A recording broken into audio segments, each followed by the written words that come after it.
वातावरणात पुन्हा काही क्षण शांतता पसरते. वाणी आरवच्या केसांवर हात फिरवते. रुद्र तिच्याकडे बघतो, पण नजरेत वेगळाच मावळपणा होता.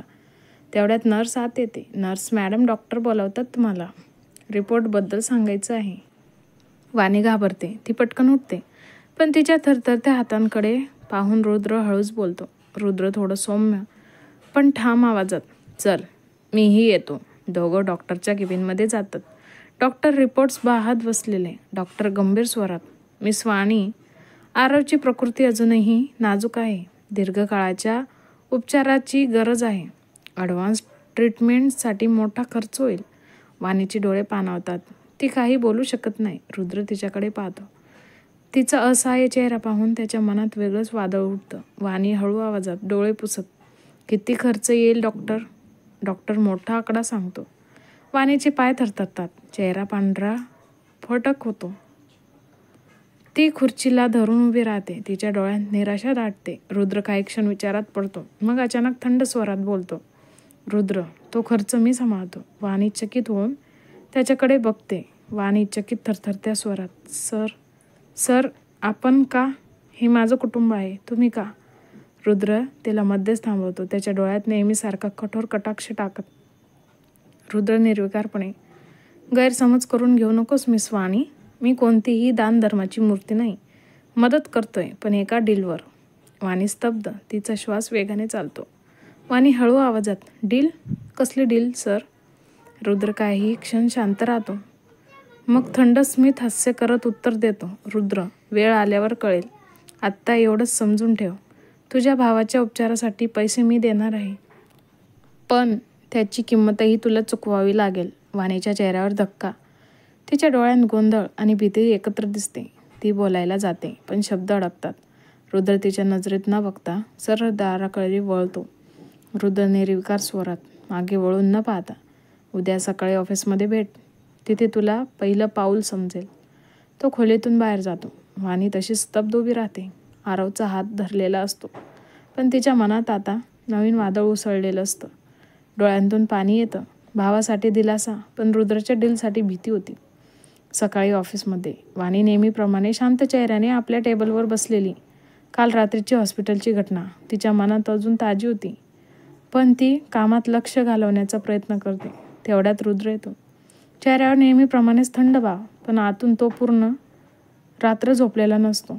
मनात फक्त वाणीचे अश्रू, तिचा भाऊ आणि स्वतःचा गोंधळ. रुद्र मनात स्वतःशीच, काय एवढी काळजी वाटतेस मला? तिची. मी कधी कोणत्याही मुलीसाठी झोप गमावलेली नाही. मग तिच्यासाठी का? रुद्र पियाला कठोरपणे, मिस वाणीला लगेच माझ्या कॅबिनमध्ये पाठवा. वाणी आत येते. ती नम्रपणे उभी राहते. रुद्र टेबलवर बसलेला, डोळे तिच्यावर खिळलेले, पण चेहरा मात्र कठोर. रुद्र थंड आणि रागीट स्वरात. रुद्रला वाणीचा खूप राग येत होता, कारण तो वाणीबद्दल त्याची फिलिंग्स स्वीकारू शकत नव्हता. वाणी जसं केबिनमध्ये आली, रुद्र भडकला. मिस वाणी, तुझा ॲटिट्यूड फार वाढलाय. तुला वाटतं का की इथे सगळं तुझ्याशिवाय चालत नाही? कालची मीटिंग बरी झाली म्हणून स्वतःला खूप इफिशियंट समजू नकोस. वाणी घाबरते, पण शांतपणे उत्तर देते. वाणी गोंधळून, पण सर माझं काम नीट करत आहे. चूक झाली असेल तर? रुद्र कडाडून मध्येच थांबवत, चूक झाली आहे मिस वाणी. तुझं कॅरेक्टर मला माहीत नाही असं समजू नकोस. बाहेर लोक तुझं कौतुक करत होते, पण मला माहीत आहे तू खरंच किती प्रामाणिक आहेस. वाणी स्तब्ध होते. तिच्या डोळ्यात पाणी दाटतं. तिला अजिबात कळत नाही की तिची नेमकी चूक काय झाली. रुद्र तिच्याकडे बघतो, पण नजरेत द्वंद्व होतं. खरं तर त्याला तिच्या डोळ्यात दोष दिसत नाही, पण स्वतःच्या मनात वाढत चाललेली काळजी तो स्वीकारू शकत नाही. त्याचाच राग तिच्यावर काढतो. वाणी थरथरत्या स्वरात, सर, मी काय चूक केली? माझं कॅरेक्टर? आपण असं कसं बोलू शकता? मी अंध आहे असं समजतेस का? त्या रात्री तू माझ्यासोबत होतीस, पण खरं सांग, अजून किती पुरुषांच्या सोबत तू असं केलं आहेस? क्षणभर खोलीत शांतता पसरते. वाणी स्तब्ध होते. तिच्या डोळ्यात धक्का आणि अपमानाचे अश्रू उभे राहतात. वाणी थरथरत्या पण ठाम आवाजात, सर, तुम्ही माझ्यावर असा घाणेरडा आरोप कसा करू शकता?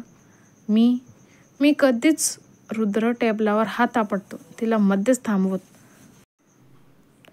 रुद्र निर्विकार धारदार कटाक्ष टाकत, मला एक्सप्लेनेशन नको आहे मिस वाणी. तू त्या रात्री माझ्यासोबत होतीस हा फॅक्ट आहे. बाकी किती जणांसोबत रात घालवली आहेस ते मला अजून कळायचं आहे. वाणीचे डोळे लाल होतात. अपमानाचा भार तिच्या चेहऱ्यावर स्पष्ट दिसतो. अचानक धाडकन वाणी उभी राहते आणि रुद्रला जोरात थापड मारते. वाणी रडत पण ठाम आवाजात, इनफ सर. मी गरीब आहे हो, पण माझं कॅरेक्टर विकलेलं नाही. तुमच्यासारख्यांनी मला काय आहे ते ठरवायचं नाही.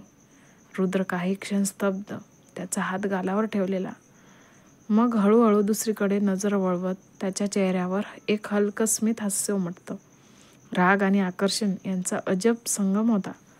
रुद्र हळू मनाशीच ही मुलगी दुसऱ्या सगळ्यांसारखी नाही. वाणी राग आणि ॲग्रीमेंट त्याच्या टेबलावर फेकते. वाणी, माझ्या भावासाठी मदत हवी असेल तर मी स्वतःला कधी विकणार नाही. तुमचं डील तुम्हालाच ठेवा सर. वाणी संतापाने कॅबिनमधून बाहेर निघून जाते. रुद्र खुर्चीत मागे रेलतो, गालावर हात ठेवतो. डोळ्यांत गोंधळ पण चेहऱ्यावर थंड स्मित हास्य असतं. रुद्र मनाशी, मी तुला फक्त डीलमध्ये ठेवायचं ठरवलं होतं, पण आता खेळ वेगळाच आहे. मिस वाणी, आता मी बघतो तू माझ्या आयुष्यातून स्वतःला कशी वाचवतेस.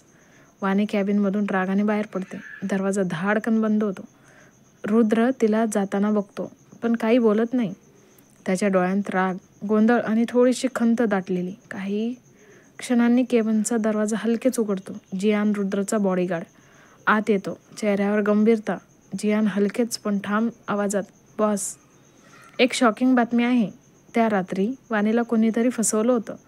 तुमच्यासोबत येण्याआधी अभय, जो त्याच हॉटेलमध्ये वेटरचं काम करत होता, त्याने तिच्यावर घाणेरडी जबरदस्ती करण्याचा प्रयत्न केला होता. पण वाणी कशीबशी सुटली.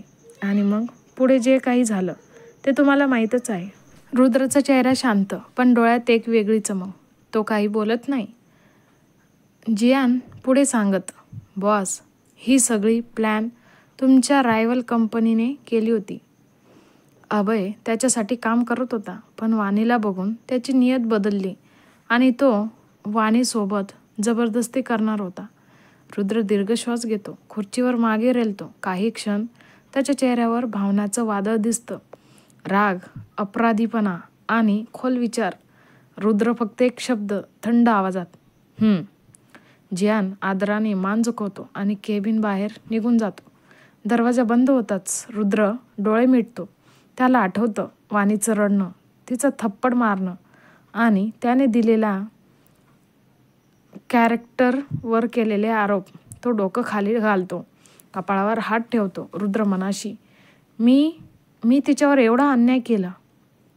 ती निरपराध होती आणि मी तिचा अपमान केला, पण माफी नाही. रुद्रा कधीही सॉरी बोलत नव्हता. रुद्रच्या चेहऱ्यावर राग आणि अपराधीपणाचं मिश्रण दिसतं. तो उभा राहतो. खिडकीतून बाहेर शहराकडे पाहतो. रुद्र मनाशीच हळू आवाजात, मिस वाणी, आता खेळ माझा आहे. तुला दुखवलंय ते मान्य करतो, पण तुला परत माझ्या जवळ आणायचं हे ठरवलंय. कसा वाटला आजचा भाग कमेंट करून नक्की सांगा. आणि पुढचा भाग ऐकण्यासाठी आत्ताच माझ्या चॅनलला सबस्क्राईब करायला विसरू नका. धन्यवाद.